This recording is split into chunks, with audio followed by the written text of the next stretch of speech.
আপুনি যদি দুখৰ পৰা মুক্ত হ'ব বিচাৰে তেনেহলে ভিডিঅ'টো এটা লাইক কৰক।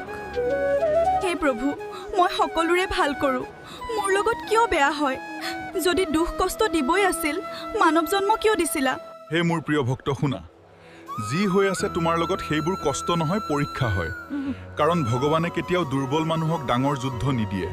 যদি কাৰোবাৰ লগত সদায় থাকিব বিচৰা তেনেহলে তেওঁৰ পৰা অলপ দূৰে দূৰে থাকা, কাৰণ হাতত থকা বস্তুৰ মূল্য মানুহে সোনকালে বুজি নাপায়।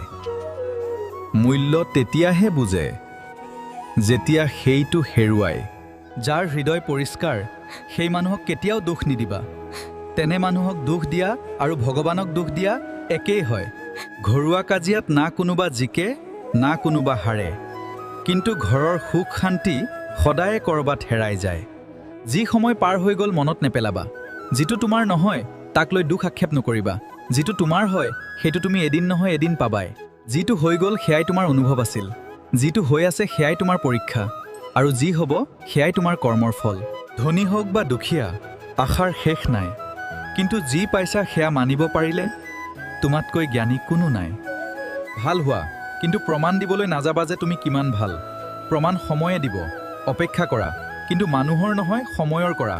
আগুৱাই যোৱা, দেখিবা ৰাস্তা নিজে নিজেই ওলাইছে, কিন্তু ভাবি থাকিলে বাট বিচাৰি নাপাবা আৰু সফলতাত পলম হৈ যাব।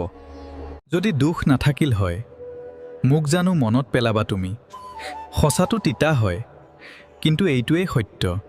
ভিডিঅ'টো ভাল লাগিলে কমেণ্টত লিখিব, সকলো দুখ দূৰ হওক। ৰাধে ৰাধে।